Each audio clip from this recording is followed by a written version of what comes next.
Assalamualaikum warahmatullahi wabarakatuh.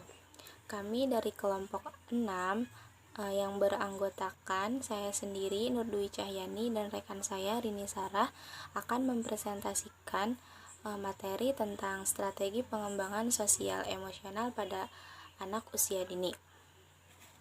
Langsung saja ke materi yang pertama, yaitu sasaran pengembangan emosi anak. Pengembangan emosi pada anak merupakan satu hal yang penting dan harus diperhatikan oleh para guru. Keterampilan emosi pada anak dapat menemukan terbentuknya kepribadian anak pada masa selanjutnya. Yang pertama, strategi pengembangan emosi. Salofri dan Mayer dalam tim Suryakanti tahun 2000 mengemukakan bahwa terdapat 5 cara yang dapat kita lakukan untuk membina emosi yang sehat pada anak. Kelima cara itu adalah mengembangkan kemampuan untuk mengenali emosi diri, kemampuan untuk mengelola dan mengekspresikan emosi secara tepat. Berikut adalah penjelasan dan strategi pengembangan emosi pada anak TK. Yang poin A, kemampuan untuk mengenai emosi diri. Untuk membantu untuk mengenali emosinya dapat dilakukan dengan cara mengajarkan anak untuk memahami perasaan-perasaan yang dialaminya. Yang poin B, kemampuan untuk mengelola dan mengekspresikan emosi secara tepat. Anak dapat dibiasakan untuk berpikir realistis sehingga anak dapat menggapai suatu kejadian dengan perilaku yang tepat. Selain itu, orang tua dan guru juga dapat melatih anak untuk mengelola emosi. Misalnya, anak diajak untuk meredakan emosi marah atau kecewa dengan cara mengalihkan emosi itu pada kegiatan lainnya yang berarti, misalnya dengan menggambar. Poin C, kemampuan untuk memotivasi diri. Pengembangan kemampuan untuk memotivasi diri didorong oleh kemampuan anak dalam menyelesaikan masalah. Oleh sebab itu, orang dan guru diharapkan tidak mengabaikan kemampuan anak untuk memecahkan masalah, karena dengan penyelesaian masalah ini, anak dapat belajar banyak. Selain itu, orang tua dan guru perlu menanamkan optimisme pada anak. Poin B, kemampuan untuk memahami perasaan orang lain. Untuk mengembangkan keterampilan anak dalam memahami perasaan orang lain, maka supaya mengembangkan empati dan kepedulian terhadap orang lain menjadi sangat penting. Anak sebaiknya mendapatkan pengalaman langsung dalam kehidupan nyata untuk merasakan perasaannya tersebut. Poin E, yaitu kemampuan untuk membina hubungan dengan orang lain. Latihan anak untuk bergabung dengan anak yang lain, bermain kelompok, dan melakukan kerjasama. Pengalaman ini akan sangat berarti bagi anak untuk kehidupan di kemudian hari. Yang kedua, materi pembelajaran pengembangan sosial emosi anak usia dini. Materi yang akan dikembangkan dan menjadi sasaran pengembangan emosi anak usia dini diantaranya adalah mengembangkan rasa cinta, kasih, empati, dan melatih pengendalian emosi. Yang pertama yaitu cinta dan kasih sayang. Kasih sayang adalah reaksi emosional terhadap seseorang, binatang, atau benda yang ditunjukkan dengan perhatian yang sangat dan mungkin terwujud dalam terbentuk fisik atau kata-kata. Reaksi kasih sayang terutama diperhatikan dengan perilaku ramah-ramah,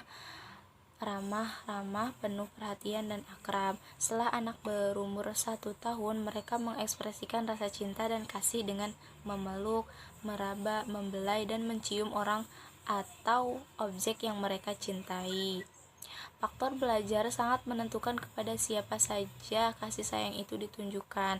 Anak-anak pada umumnya bersikap ramah dan kasih sayang terhadap orang yang menyayangi mereka.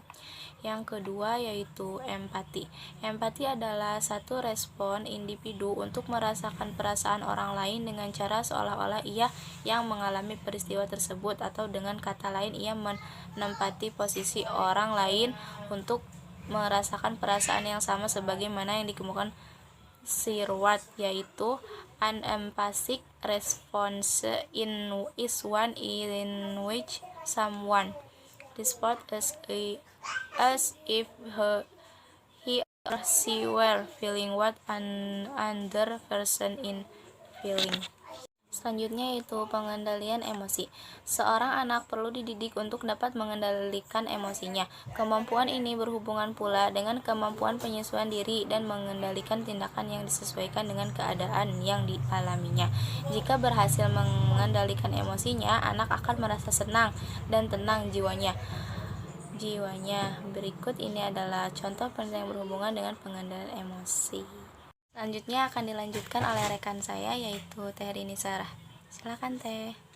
Saya akan melanjutkan materi metode pengembangan sosial emosional anak usia dini. Yang pertama yaitu bernyanyi dan bermain musik. Musik itu berasal dari suara alam, binatang atau manusia. Kehidupan manusia tidak bisa lepas dari pengaruh musik karena dalam diri manusia sendiri pun memiliki sumber musik seperti pita suara ataupun degup jantung yang mirip seperti suara drum band. Yang kedua yaitu bermain peran. Bermain peran adalah permainan yang dilakukan anak dengan cara memerankan tokoh-tokoh, benda-benda, binatang ataupun tumbuhan yang ada di sekitar anak. Melalui permainan ini, daya imajinasi, kreativitas, empati, serta penghayatan anak dapat berkembang. Yang ketiga yaitu permainan hand puppet atau permainan dengan menggunakan boneka tangan, merupakan salah satu permainan yang digembari anak usia dini. Melalui permainan ini, anak belajar berkomunikasi, berimajinasi, dan mengekspresikan perasaannya dan meningkatkan kepercayaan dirinya. Yang keempat yaitu latihan relaksasi atau meditasi dengan musik. Menurut Rahmawati tahun 1998 mengatakan bahwa proses relaksasi yang dilakukan pada anak cukup efektif untuk latihan pengenalan emosi diri mereka sendiri atau terbentuknya keterampilan emosional awareness. Yang kelima yaitu bercerita. Bercerita bagi seorang anak adalah suatu yang menyenangkan. Melalui cerita, anak dapat mengembangkan imajinasinya menjadi apa yang dia inginkan. Dalam cerita, seorang anak dapat memperoleh nilai yang banyak dan berarti bagi proses pembelajaran dan perkembangannya, termasuk di dalam pengembangan emosi dan sosialnya. Yang keenam yaitu permainan gerak dan lagu. Permainan gerak dan lagu merupakan aktivitas bermain musik sambil menari. Anak-anak sangat menyukai permainan ini, terutama jika kita memodifikasi lagu-lagu yang didengarkan. Teknik penjelasannya sangat mudah. Pertama, kita dapat memutar musik klasik. Di awal kegiatan, anak-anak diminta gerak bebas mengikuti alunan musik. Yang ketujuh yaitu permainan piling band. Menurut Newcob tahun 1994, permainan piling band atau band perasaan adalah permainan menyembunyikan instrumen musik sesuai dengan ekspresi perasaan. Alat musik yang digunakan sebaiknya jenis perkusi sehingga anak dapat lebih mudah menggunakannya. Yang kedelapan yaitu demonstrasi. Demonstrasi adalah kegiatan memberi contoh atau memperlibatkan secara langsung dalam melakukan suatu perubahan atau perilaku.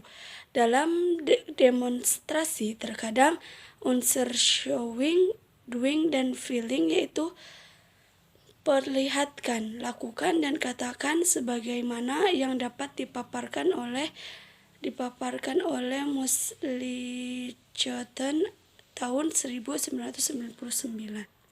Yang kesembilan yaitu permainan personifikasi. Permainan personifikasi adalah permainan yang dilakukan dengan cara meniru gerakan binatang atau tumbuhan seolah-olah mereka hidup dengan cara hidup manusia. Dalam permainan ini, anak dapat berpura-pura menjadi rintik-rintik hujan, menjadi selembar daun yang terbang, tertiup angin, atau pohon yang tumbang. Mungkin ini materi dari kelompok kami. Wassalamualaikum warahmatullahi wabarakatuh.